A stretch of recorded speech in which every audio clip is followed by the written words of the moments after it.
Hi friends, இது உங்க DS vlog. இப்போ நம்ம இட்லி தோசை ரெண்டுக்குமே எப்படி ஒரே மாதிரி மாவு அரைக்கிறது, ஒரே மாவுல ரெண்டுமே யூஸ் பண்றது எப்படி அப்படின்னு பார்ப்போம். அளவு தாங்க முக்கியம். இப்போ நான் ஒரு வழக்கு கையில் வச்சிருக்கேன் இல்லையா, இதுல ஃபுல் அண்ட் ஃபுல் ரேஷன் அரிசியில் தான் நான் போடுறேன். 4 வழக்கு ரேஷன் அரிசி. அதுல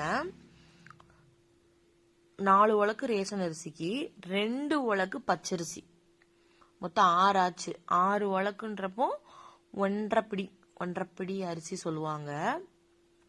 1.5 படி அரிசி. 1.5 பிடி அரிசிக்கு 1.5 பிடி அரிசிக்கு அளந்துக்கோங்க. நம்ம ரேஷன் அரிசியில தான் மாவாட்டுறோம். மாவு கருப்பா இருக்கும், கலர் கம்மியா இருக்கும் அப்படிலாம் கிடையாது. இட்லி வெள்ளையா இருக்கும். இப்போ பச்சரிசி 2 வழக்கு நான் சேர்த்திருக்கேன். இதுக்கு எவ்வளவு உளுந்து சேர்க்கணும்னா, இப்ப நீங்க எடுத்த அதே வழக்குல 3/4 பங்கு உளுந்து. பாருங்க, நான் அதே வழக்கு தான் வச்சிருக்கேன். இதே வழக்குல 3/4 அளவுக்கு உளுந்து எடுத்துக்கிறேன். மேல் டாப்ல அந்த உளுந்து தெரியாத அளவுக்கு வெந்தயம் போட்டுக்க போறேன். இதுதாங்க அளவு. பாருங்க, 3/4 பங்கு எடுத்திருக்கேன். மேல அந்த உளுந்து தெரியாத அளவுக்கு நம்ம வெந்தயம் போட்டுக்கிறோம். இதுதான் அளவு. இத ஓவர் நைட், நான் நைட்டு ஒரு 10 o'clock அரிசி கழுவுறேன். 3 தண்ணி வச்சு அரிசியை நைட்டே கழுவிருங்க. அப்போ நம்ம அரைக்கும் போது இந்த தண்ணியை யூஸ் பண்ணிக்கலாம். ஒரு சிலர் யூஸ் பண்ணுவாங்க, ஒரு சிலர் இந்த ஊற வச்ச தண்ணியை யூஸ் பண்ண மாட்டாங்க. ஏன்னா மாவு வேகமா புளிச்சிரும். இது தண்ணியில் நைட் ஃபுல்லா சோக் ஆயிருக்கு. இந்த தண்ணியை ஊற்றி அரைக்கும் போது மாவு புளிச்சிரும் அப்படின்னு சொல்லிட்டு யூஸ் பண்ண மாட்டாங்க. அரிசிய 3 தண்ணி வச்சு கழுவிட்டு, உளுந்து 2 தண்ணி வச்சு கழுவிட்டு, இதுல என்ன சீக்ரெட்னா, உளுந்த கழுவி உளுந்தையும் வெந்தயத்தையும் கழுவிட்டு நம்ம தூக்கி ஃப்ரிட்ஜில் ஸ்டோர் பண்ண போறோம். ஓவர் நைட் ஃபுல்லாவே அது ஃப்ரிட்ஜில் தான் இருக்கும். பாருங்க, அது இப்போ ஊற வச்சுக்கும் போது எல்லோ கலர் மாதிரி தெரியுதா, காலையில பளிச்சுன்னு வந்துடும். அப்போ மாவோட கலர் மாறாது, அதே கலர்ல இருக்கும். இப்போ ஒரு நைட்டு ஃபுல்லா சோக் ஆயிருச்சு அரிசி. நான் இந்த வீடியோ எடுக்கையில ஒரு 8 o'clock இருக்கும். நான் மார்னிங் எந்திரிச்சதுமே ஒரு 6 o'clockலாம் உளுந்து எடுத்து வெளியில வச்சுட்டேன். பாருங்க எவ்வளோ வெள்ளையா ஊறி வந்திருக்குன்னு. இந்த அளவுக்கு ஊறி இருக்கணும் அரிசியும் பருப்பும். இப்போ கிரைண்டர்ல அரிசி, என்னோட கிரைண்டர் 1.5 பிடி அரிசி அரைக்கும்.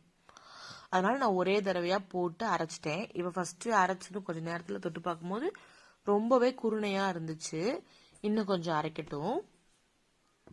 என்ன ஸ்டேஜ்ல நம்ம அரிசியை இறக்கணும்னா, நம்ம கை வச்சு அமுக்கும் போது 1-2 இடத்துல மட்டும் அரிசி தெரியணும்.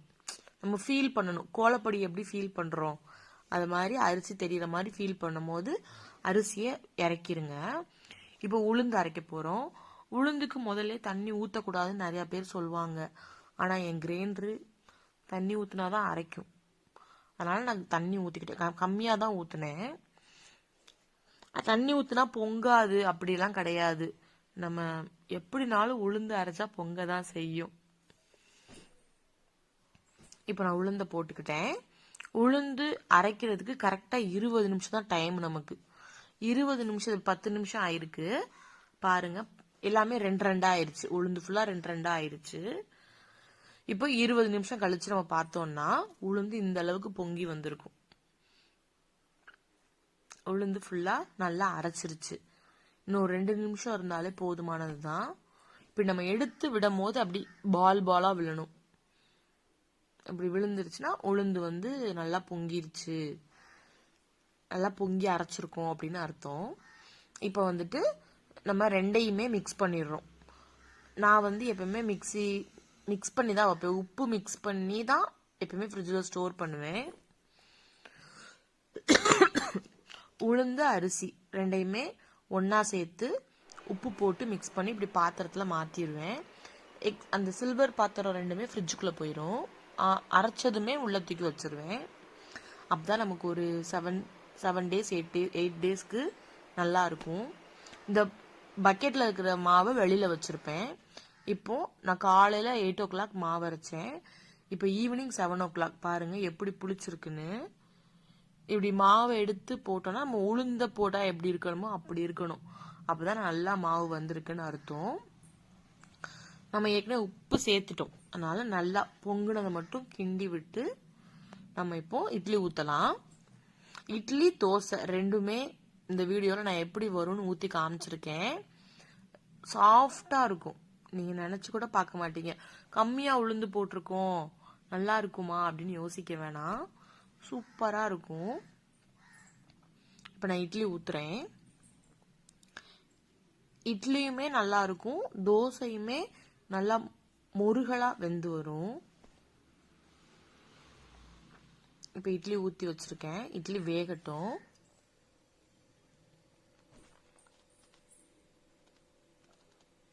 நீங்கள் இப்பயுமே இந்த ரேஷியோவில் மாவு அரைச்சிங்கன்னா இட்லி தோசை ரெண்டுக்குமே போட்டுக்கலாம். ஒரு சிலர் தோசைக்கு தனியாக இட்லி மாவு தனியாக அரைப்பாங்க, அது எதுக்கு, டைம் வேஸ்ட் தானே. ஒரே தடவையாக அரைச்சி வச்சுக்கிட்டா ரெண்டுமே யூஸ் பண்ணிக்கலாம். இப்போ இட்லி வெந்துருச்சான்னு பார்ப்போம். இட்லி வெந்துருச்சு, தட்டுறேன். நான் ஒரு கை தான் ஒரு கையில் கேமரா பிடிச்சிருக்கேன், ஒரு கை தான் யூஸ் பண்ணி அந்த துணியை ரிமூவ் பண்ணுறேன். பாருங்க, கொஞ்சம் கூட ஒட்டி இருக்காது இட்லி துணியில கொஞ்சம் கூட இட்லி வந்து ஒட்டாம வரும். பாருங்க, அப்படி பாலா இருக்கும் இட்லி. இப்ப தோசை ஊத்துறேன். ஃபர்ஸ்ட் தோசை அப்படித்தானே வரும், அதனால அதெல்லாம் கொஞ்சம் கண்டுக்காதீங்க. தோசை எப்படி வெந்து வருதுன்னு மட்டும் பாருங்க. நம்ம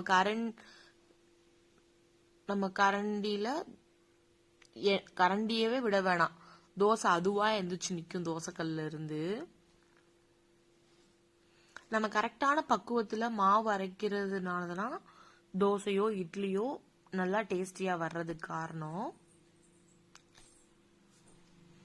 பாருங்க, நான் ஒண்ணுமே பண்ணல, எடுத்ததுமே தோசை அதுவா வருது.